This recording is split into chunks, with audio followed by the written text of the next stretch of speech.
avenues and some ideas and plans that you want to take, and not necessarily take it to to get funding. I have a business plan, but it's not something that I would take to try to get funding or investment for anything. It's your plan. If and when that time comes, then I will rewrite it. Ready to go. To accommodate that. The actually a good exercise to really kind of think about the business side of your venture.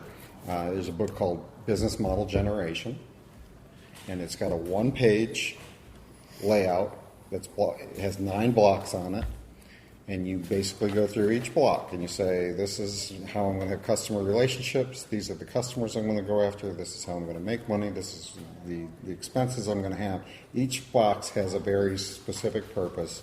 It's how all those boxes interact, and they're laid out a specific way for a specific reason, because that's how in the real world those things relate to each other. Mm-hmm. And it's a great way to sort through, what am I trying to do? Is there anything I've missed? This box is empty. Oh, now I need to go. What are my, and that might be key partners and players or resources or whatever. So I would highly suggest Google that, or you don't have to go buy the book because the template is out on the internet. It's called Business Model Generation. It is I can't think what they call the model, the template. The entrepreneurial model is, I forgot the name of it also. The guy's name is Osterwalder or something like that. I mean, it's a very unique name. I don't know that I pronounced it right, but you can do that. And again, you'll see the one-pager thing show up in a Google search. And the book is kind of cool, too, because it gives you lots of different examples of ways people have been creative about the way they've gone to business, the way they've thought about the relationships and how they want to interact with different people and solve different problems. But just before you think business plan, that's a great way to get your act kind of sorted out. And it's called a business model canvas. The business canvas, that's the word I was looking for. How appropriate.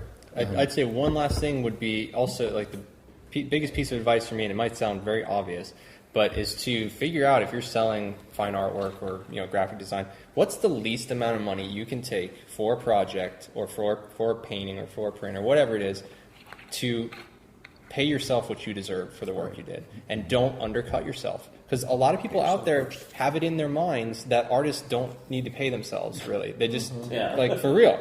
Like it's a sickness. But people do. I mean, do that too. Yeah, I'm sure. And so you need to be firm on those prices. If you set a price at $100, but you could take $75, but you'd like to get $150. Have that in mind before you're talking to the person who's interested in buying it. Because on the spot, originally I had an experience where it made me think about this and say never again, where somebody wanted to buy artwork. I had a price.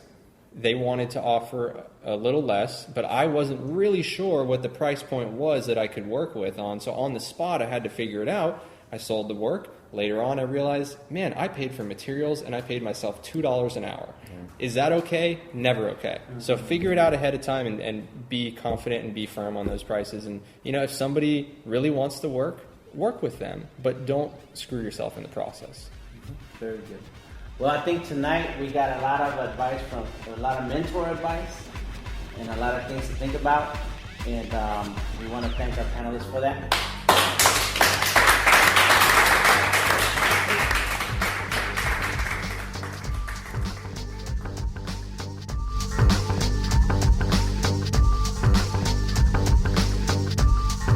This is DTM of DeltaTangoMike.com, and we will see you next week for another episode of Artist King Podcast.